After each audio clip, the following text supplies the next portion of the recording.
All right, let's talk about the incredible journey AI has taken in customer experience. We're going to unpack how businesses went from just, shouting at everyone with the same message to creating these really personal connections, all because of AI. Let's get right into it. Just think about the difference here for a second. On one side, you've got that classic, generic Dear Customer email. Totally impersonal, right? You probably delete it without even reading. But on the other side, an app that's already planned your entire dream vacation. I mean, the shift is just massive. We've gone from a megaphone to a personal concierge. So, how on earth did we get here? This didn't happen overnight. It was a journey, really. A story that you can tell in 4 distinct eras, and each one built on the one that came before it. Let's break them down. So this whole evolution really unfolds across 4 key eras. It's a journey that takes us from simple automation all the way to dynamic creation. And once you understand these stages, you can see not just where we've been, but more importantly, where we're all headed. Here it is. This is our roadmap.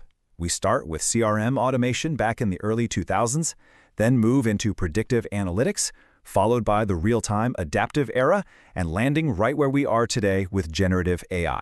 So, let's start at the very beginning, Era 1. Okay, let's rewind the clock. Picture the early 2000s.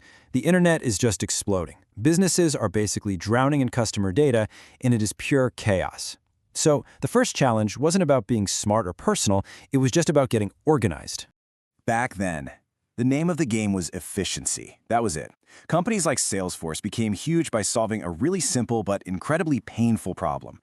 Just stop losing customer data. The whole mission was just to organize messy contact lists and keep track of who said what. And the height of personalization back then? The mail merge.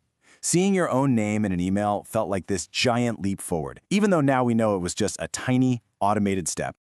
So once all that data was finally organized, the next question was pretty obvious. Okay, now what?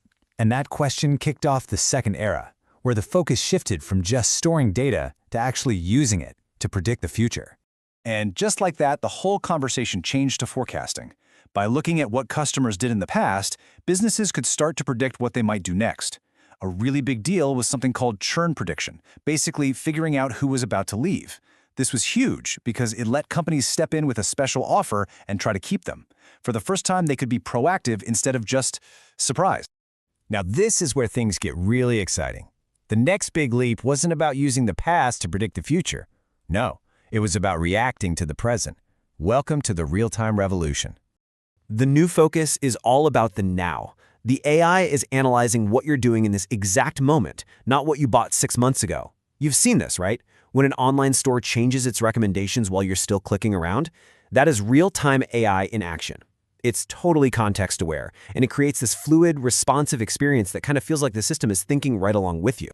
This slide just illustrates the difference perfectly. Think about Spotify. Predictive AI looks at your listening history and says, hey, here's a rock playlist for you. Smart. But real-time adaptive AI, it knows you're out for a run right now and serves up a high-energy track to match your pace.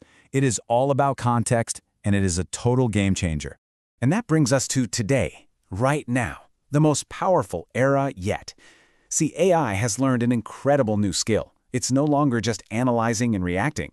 Now, it can create. The crucial leap here is from just recognizing patterns to actually generating new content. This is the kind of AI that can draft your marketing emails, hold a surprisingly real conversation, or design that personalized travel itinerary from scratch. It's not just picking from a menu of options. It's whipping up something totally new, just for you. This is AI as a true creative partner. So when you look at all 4 of these eras together, you see this really fundamental shift in philosophy. We've moved from reacting to customers to proactively serving them. The old way was totally reactive, right? You have a problem, you call for help, and the company reacts. The new way is proactive. The AI anticipates that you might be getting frustrated on a website or that your package might be delayed, and it offers a solution before you even realize you need to ask. Think about that for a second. That is the holy grail of customer experience, solving problems before they even exist. And it's a promise that modern generative AI is finally starting to make good on. So what's next? Where do we go from here? Well, with AI this smart and this proactive, our entire relationship with technology is probably about to change. We might be heading towards a future with a lot fewer screens. There's this emerging idea called Zero UI. or zero user interface. And as our AI partners get smarter, we're just going to rely less on tapping and swiping on screens. The interface kind of becomes invisible, woven into the world around us, ready to help whenever we need it. And this isn't science fiction. It's already happening all around us. When you ask your smart speaker to order more groceries, that's zero UI. A store sending a personalized discount to your phone the second you walk in the door? Yep, that's zero UI too. It's just a much more natural way to interact with an AI that can understand and create on its own. Woo! Okay, we've covered a lot of ground. So now, let's make this really practical. How can you take this framework and apply it to what you do? Well, it all starts with figuring out what era your company is in right now. Here's a really quick check. Just ask yourself, does your system pretty much just store data? You're in the CRM era. Does it try to predict what customers will do next? You're in the predictive era. Or does it adapt to what your customers are doing right this second? Well, then you've made it to the real-time era. See, knowing where you are is always the first step. It makes it crystal clear what you can do today, and it shows you the path forward. So once you've figured out your era, the real question becomes, where do you go from here?